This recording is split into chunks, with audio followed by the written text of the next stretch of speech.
Bonjour à tous, dans cette nouvelle vidéo on va s'intéresser aujourd'hui à la santé du secteur événementiel. Avec la crise sanitaire que l'on vit actuellement, on peut se poser beaucoup de questions sur ce secteur. Donc du coup, spécialement pour cette occasion, nous avons en ligne aujourd'hui Manuel Charloton qui est directeur d'une entreprise en Martinique. Bonjour Manuel. Bonjour Donatien. Alors présente-nous ton entreprise un petit peu et ton activité jusqu'à présent. Alors, mon entreprise, dont le nom de Charloton Tech Event, nous sommes 5 salariés dans la société et parfois nous avons des intermittents qui travaillent pour nous sur les différentes manifestations. Voilà, nous sommes spécialisés, nous avons une scène, les scènes de la structure, de la lumière, de la sonorisation, tout ce qui comprend les métiers du spectacle et aussi de la distribution électrique pour les événements. D'accord. Et donc du coup c'est pour ça qu'on voit un petit peu de matériel derrière toi. Ah oui, voilà. Je vis pleinement avec ce métier de l'événementiel qui me passionne énormément. D'accord.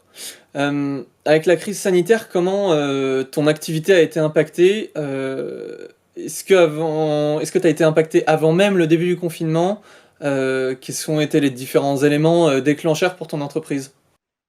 Alors, bien évidemment, hein, une fois que les annonces ont commencé, on disait, bon, ça va, nous sommes en mars, les festivals, c'est juillet, août, ça va aller. Il y aura le temps de temporiser un peu.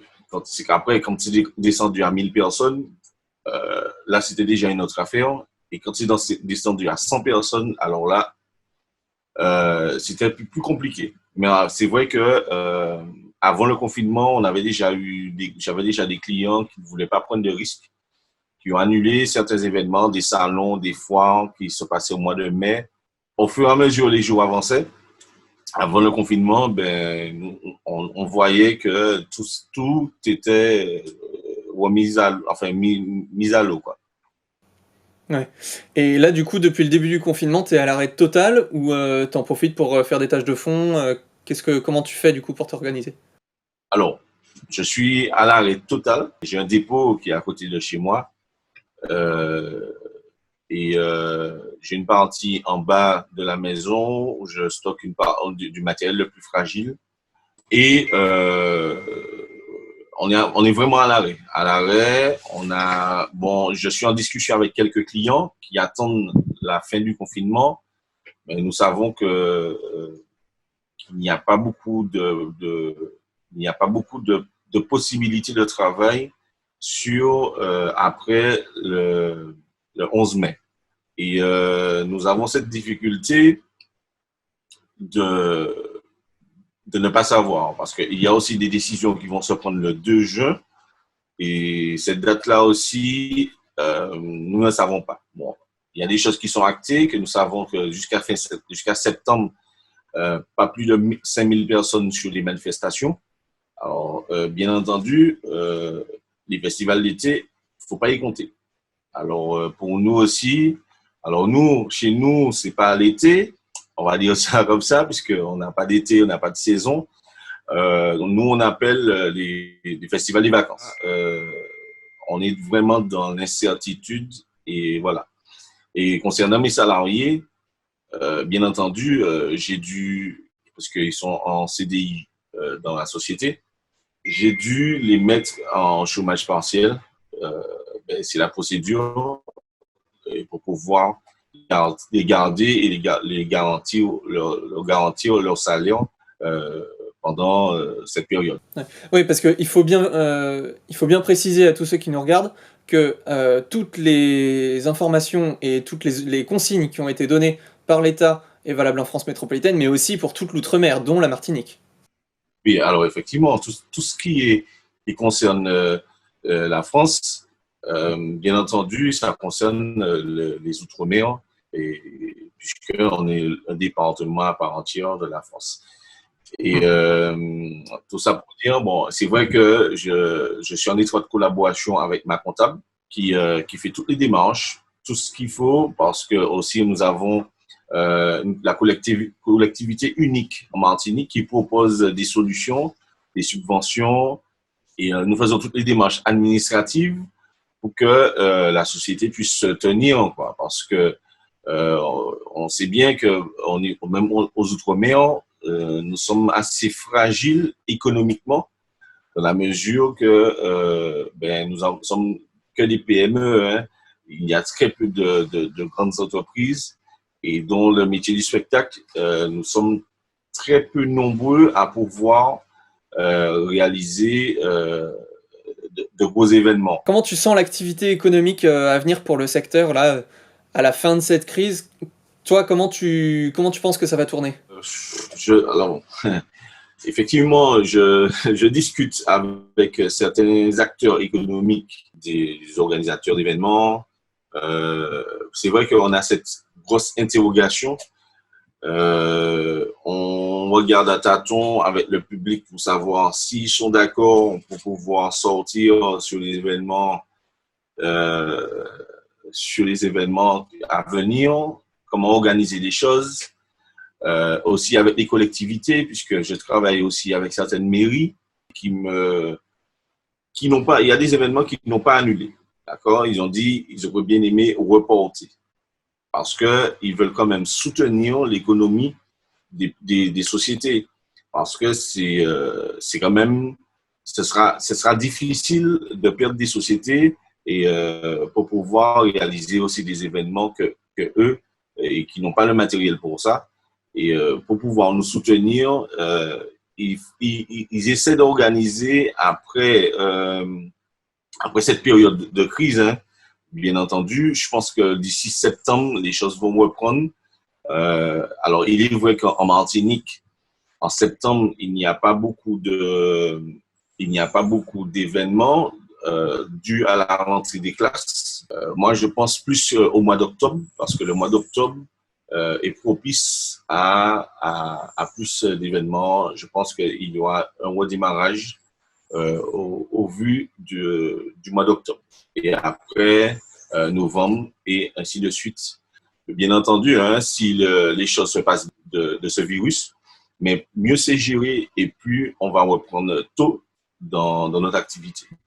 Mais en tout cas, c'est quand même assez difficile de faire des pronostics, mais on en discute entre sociétés, entre personnes, intermittents, on s'appelle, on a des groupes sur WhatsApp, on communique et voilà, se soutenir parce que nous savons que le manque de travail, et c'est vrai que le confinement n'est pas une prison, mais le fait de rester à la maison, à s'occuper autrement et ou à réfléchir comment les choses vont se faire après, ça peut créer chez certaines personnes fragiles une certaine dépression. Et il est toujours bon de discuter, d'échanger sur des choses, d'être dans le positif pour permettre à donner de l'espoir, hein, parce que faut bien le dire, il faut que les gens puissent espérer reprendre le travail. Il y a des gens qui sont nostalgiques. On échange aussi des photos.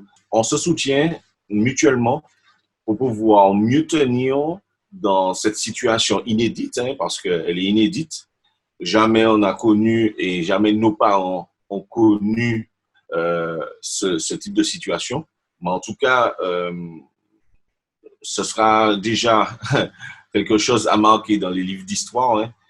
Alors, essayons de faire au mieux pour que nous puissions faire le redémarrage. Mais en tout cas, je reste quand même optimiste. Et au mois d'octobre, je pense que les choses vont redémarrer. Les salles de spectacle pourront accueillir davantage de personnes. Et bien entendu, hein, faut pas se leurrer, on ne pourra jamais rattraper ni en chiffre d'affaires, ni en boulot. Voilà. C'est malheureux, mais voilà. En tout cas, pour avoir un équilibre, ça va se compter en années, même si le gouvernement aide, il donne des moyens pour que nous puissions rester la tête sous l'eau. Mais voilà. En tout cas, pour ma société, de mars à juillet, ce qui me concerne, j'ai estimé une perte de 200 000 euros. Ça fait mal. Mais en même temps, on se dit, bon, on est bien, on tient comme on peut. Et puis, voilà. En tout cas, je souhaite à ceux qui regardent de bon courage durant ce moment extrêmement difficile parce qu'on en a besoin. Et je dis à bientôt sur le terrain et sur les festivals et qu'on puisse travailler dans la joie et la bonne humeur. Est-ce que tu as une idée de la stratégie d'un point de vue commercial que tu comptes adopter pour pouvoir, comme tu l'as dit, te remettre peut-être plus facilement de la crise qu'on est en train de vivre et du coup pour pouvoir aussi relancer ton activité? Comment tu comptes faire? Alors, stratégie commerciale, bon, j'ai pas encore réfléchi à cela, puisque bon, en même temps, on a déjà pas mal de clients, j'ai déjà pas mal de clients avec qui je travaille, ça revient chaque année, voilà, c'est avec les clients, trouver des méthodes pour trouver des dates et pour que chaque personne puisse avoir la possibilité de s'arranger sur des dates. Ben, il y a des choses forcément qui ne peuvent pas se faire. Il y a des dates, il y a des événements qui doivent être reconduits à 2021. Il faut attendre. Voilà. Mais la stratégie commerciale, elle est assez complexe à ce niveau. Je vais, en même temps, et en plus de ça, c'est pas le moment de casser les prix. Ça, c'est quelque chose. C'est pas le moment de casser les prix. Bien au contraire, il faut que euh, nous tous nous soyons solidaires, trouver le bon terrain d'entente entre le client et le prestataire et pour permettre que tout le monde y gagne à ce niveau-là. Pour toutes les petites boîtes d'event qui nous regardent, tous les petits auto-entrepreneurs, parce que je sais qu'il y en a beaucoup qui suivent sur la chaîne et qui regardent cette vidéo, est-ce que tu as un conseil à leur donner suite à la claque du coronavirus que tout le monde se prend dans l'événementiel? Alors déjà, de suivre l'évolution des choses, hein, faire les démarches parce que je sais que c'est pas facile.